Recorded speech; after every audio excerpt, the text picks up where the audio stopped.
Alosra Restaurant presents Shehrur Rehma, only on The 973 Show.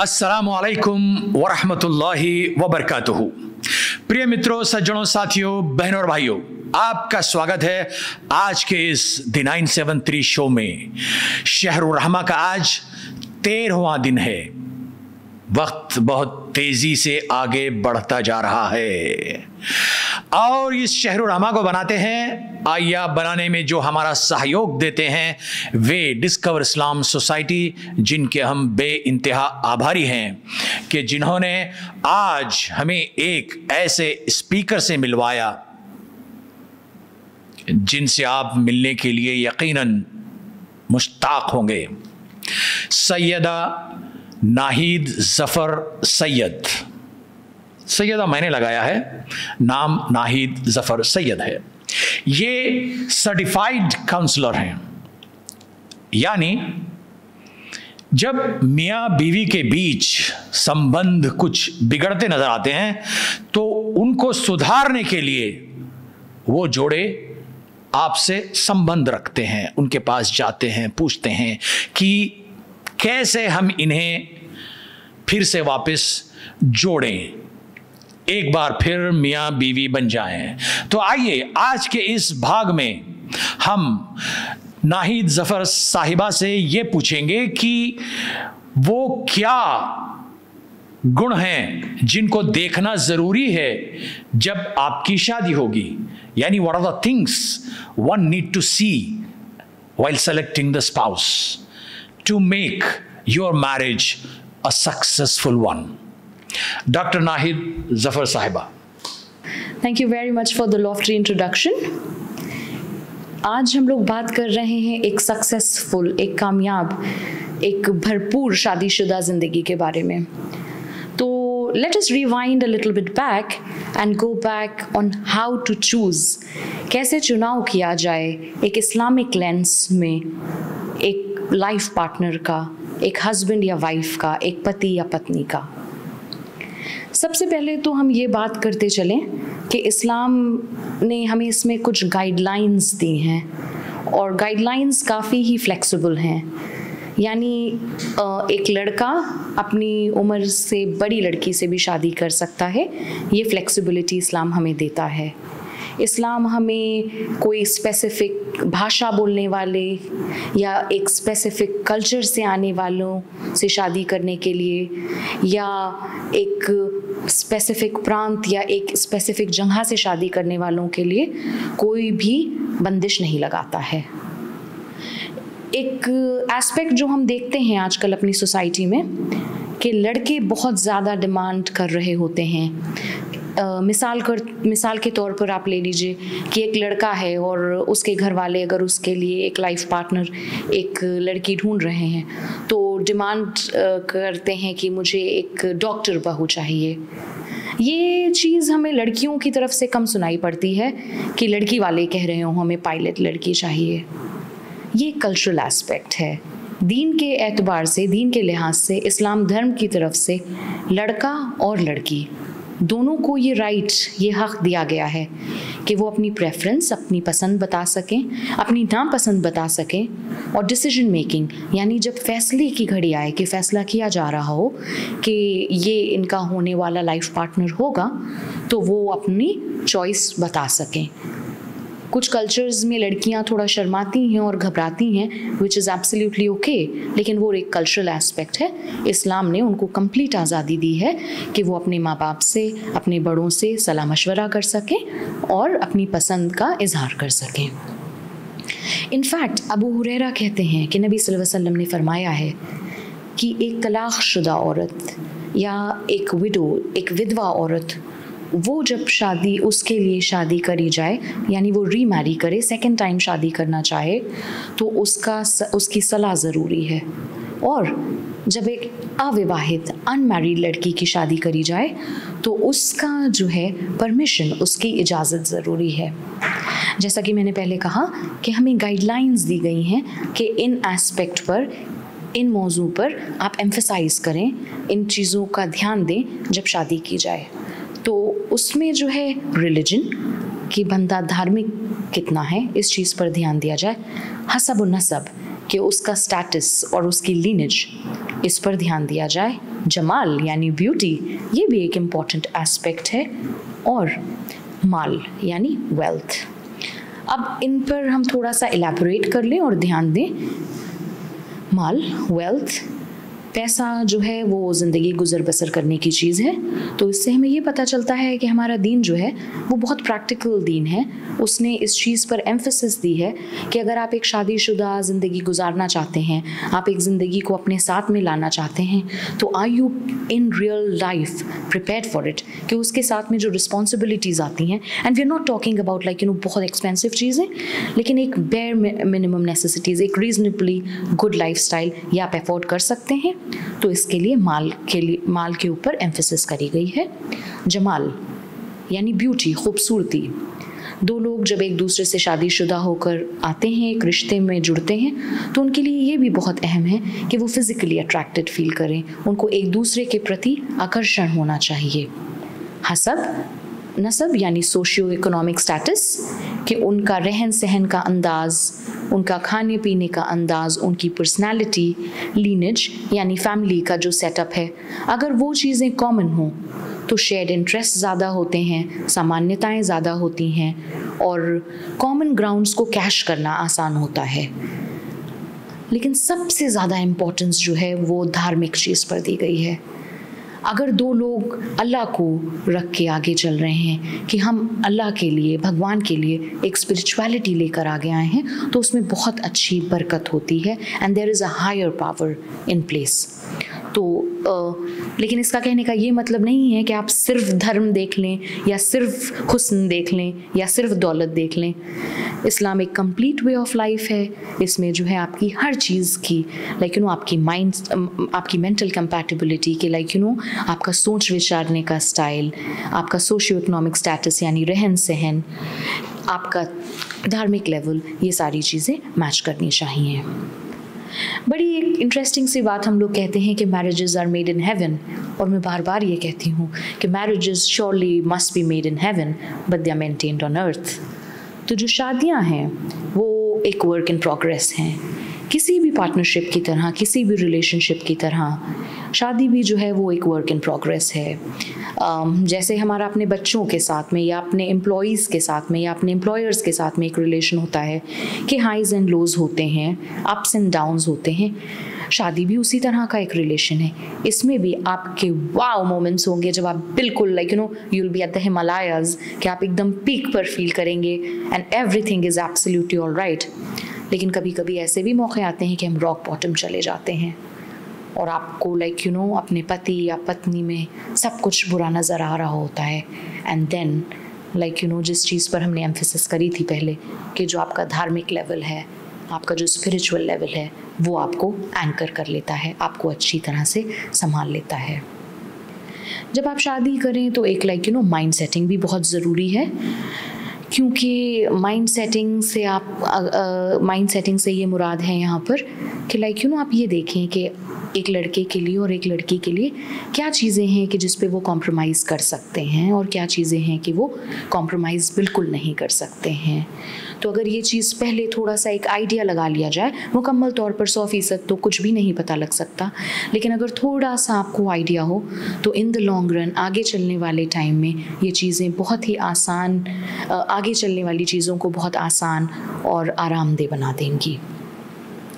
एक example के तौर पर मैं अगर आपसे बात करूं, फ़र्ज़ कर लीजिए कि एक कोई लड़की है जो कि हेल्थ एंड फिटनेस पे बहुत ध्यान देती है, जिसको डाइट का, न्यूट्रिशन का बहुत ख़याल है, उसकी ऐसे लड़के के साथ में शादी हो जाए जिसको डाइट का, न्यूट्रिशन का बिल्कुल कोई ख्याल नहीं है, जो एक्सरसाइज में इंटरेस्ट नहीं लेता है, तो गेट गो से ही, शुरुआती स्टेप से ही ये जो है परेशानी का सबब बनेगा।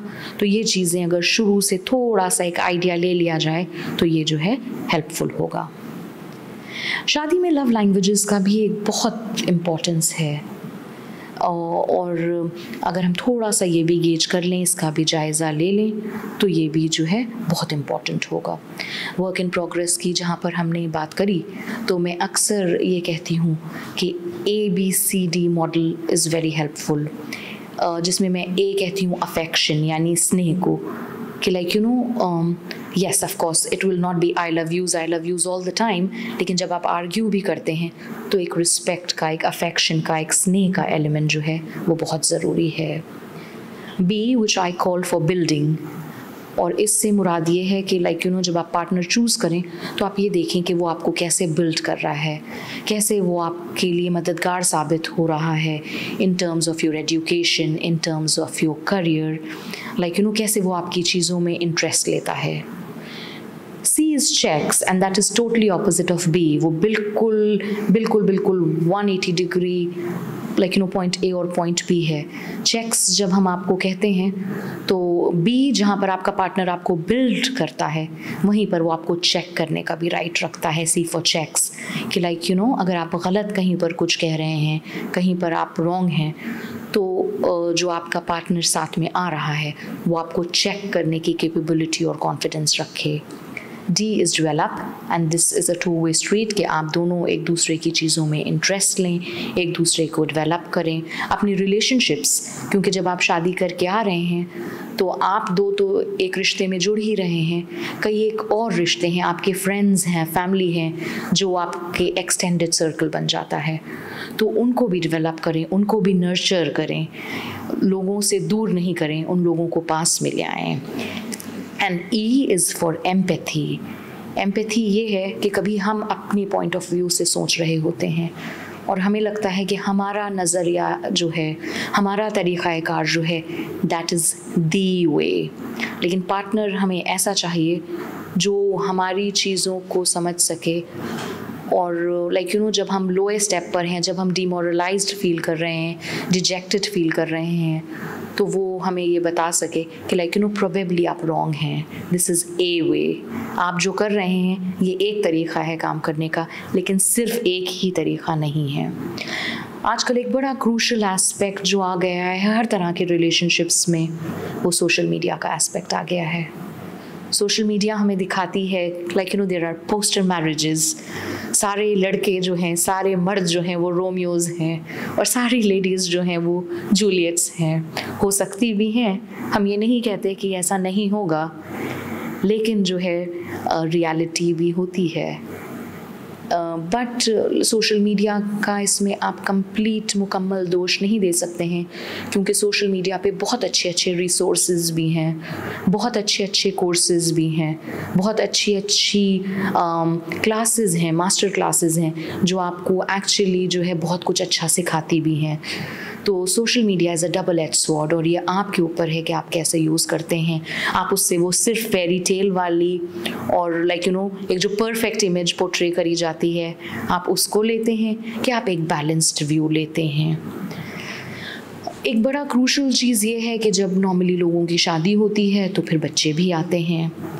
स्टीरियोटिपिकली कल्चरली लोगों का मानना ये होता है कि बच्चे जो है वो बाइंड करते हैं, they are a binding agent, which is not wrong. Yes, children do bind, क्योंकि कॉमन इंटरेस्ट होता है माँ बाप का बच्चों के साथ में, लेकिन एक बहुत लेस टॉक्ड अबाउट, कम बात करी जाती है जिस एस्पेक्ट पे, वो ये है कि children also pitch parents against each other. आप देखेंगे बच्चे जब छोटे होते हैं तो बहुत अच्छा सारा कुछ चल रहा होता है। बच्चे जैसे ही डबल डिजिट्स में आने लगते हैं, 9-10 साल की उम्र में आने लगते हैं, टीनेज ईयर्स में आने लगते हैं, हस्बैंड वाइफ का कॉन्फ्लिक्ट होने लगता है, एंड बच्चे they are capable, fully capable of pitching parents against the each other. तो ये है कि थोड़ा सा इन चीज़ों पर भी अगर डिस्कस कर लिया जाए तो ये चीज़ें जो है एक शादीशुदा ज़िंदगी को मुकम्मल, सक्सेसफुल, पर्पसफुल और मीनिंगफुल चीज़ बना सकती हैं. So I wish you the best in your marriages and like I said, कुछ भी परफेक्ट नहीं है, everything is a work in progress. अपनी शादीशुदा ज़िंदगियों पे काम करें, अपने इंडिविजुअल लेवल पर काम करें और इस दुनिया को जन्नत बना लें. जज़ाकुमुल्लाहु खैरन. ये थी sister Nahid Zafar Syed, certified counsellor to build marriages, perfect ones. Though one cannot say yes, the marriage is perfect. We all need to have some sort of adjustments. और आपने जो नुक्ते बताए आपको और हमें और तमाम सुनने वालों को, यदि अगर उन पे कोई फॉलो करता है तो यकीन जानिएगा उसकी शादीशुदा जिंदगी खुशहाल गुजरेगी. सबसे पहली बात तो इस्लाम ने आपको ढेर सारी फ्लेक्सिबिलिटी दी है for the sake of marriage. Sister Nahid ने हमें बताया कि आप कम उम्र से भी कर सकते हैं, बड़ी उम्र से भी कर सकते हैं. एज बैरियर्स निकाल दिए गए. You can marry any one of your choice. और एक चीज आपने बताई कि शादी के लिए लड़की का राजी होना जरूरी है. तलाकशुदा है या विधवा है या कुंवारी है, उसकी इजाजत के बगैर उसकी शादी कोई और नहीं करा सकता. These are the beautiful guidelines given in Islam. Subhanallah. There is nothing like father ने कहा कि भाई इतने पैसे ले लो यार, बेटी को भेज दो, जाएगी, जीवन गुजार लो जैसे गुजारना है. No. Guidelines are given in Islam. Subhanallah. Sister Nahid ने हमें ये एक बात बताई, एक हदीस जिसके अंदर अल्लाह के रसूल सल्लल्लाहु अलैहि वसल्लम ने कहा कि तुम जब विवाह करो, शादी करो या शादी का इरादा करो, तो आपको कहा गया आप 4 चीजें देखें. कुछ ने 5 भी कहा है, बट हिस्ब नस्ब, आपकी जो लीनिएज है, इसको देखा जाए. उसके बाद लड़की के हुस्न जमाल को देखा जाए, उसकी खूबसूरती को देखा जाए. ये कौन कह रहे हैं? अल्लाह के रसूल कह रहे हैं कि लड़की की जब शादी, यानी आपको शादी करनी है, तो उसका हस्ब नस्ब देखो, या उसका हुस्न जमाल देखो, या उसका माल और दौलत देखो. They may all help you and it is not wrong. और चौथी बात ये बताई कि उसका दीन भी देखो. How pious she is, how God fearing she is, how God conscious she is. और एक तरफ आपने अपना वजन ज्यादा रखा. अगर तीनों चीजें अगर आपको नहीं मिलती हैं, यानी उसका हस्ब नस्ब भी ठीक नहीं है, उसके पास माल और दौलत भी नहीं है, हुस्न जमाल भी नहीं है, अगर उसके पास दीन है, अल्लाह का डर है, उससे शादी कर लो, तुम्हारी शादी हंसी खुशी निकल जाएगी. You will be leading a successful life. प्रिय मित्रों, सज्जनों, साथियों, बहनों, भाइयों, आप सुन रहे हैं द 973 शो और आज 13वें दिन का इख्तिताम होता है. हमारे पास आपके लिए एक अदद सवाल है. यदि अगर आप उसका जवाब भेजना चाहें तो हमारा नंबर है 34064574. आप जवाब व्हाट्सएप के जरिए भेज सकते हैं, SMS के जरिए भेज सकते हैं, या वॉइस नोट के जरिए भेज सकते हैं. जैसे भी आप भेजें, जवाब सही भेजें और एक अदद इनाम पालें. सवाल के लिए तैयार हैं आप? सुन लीजिएगा. अल्लाह के रसूल सल्लल्लाहु अलैहि वसल्लम ने शादी के लिए 4 बातें बताई कि हस्ब नस्ब देखा जाए, या उसका हुस्न जमाल देखा जाए, या उसका माल और दौलत देखी जाए, या फिर उसका दीन देखा जाए. आपने किस पे इक्तिफा करने के लिए कहा? The last, the least. You see this and you will lead your life a successful one. आपका जवाब कल शाम ठीक कुछ इसी वक्त तक मिलना चाहिए. तब तक के लिए आगे दीजिए. आपके शुभचिंतक को मिलते हैं फिर आपसे. अलविदा. अल्लाह हाफिज।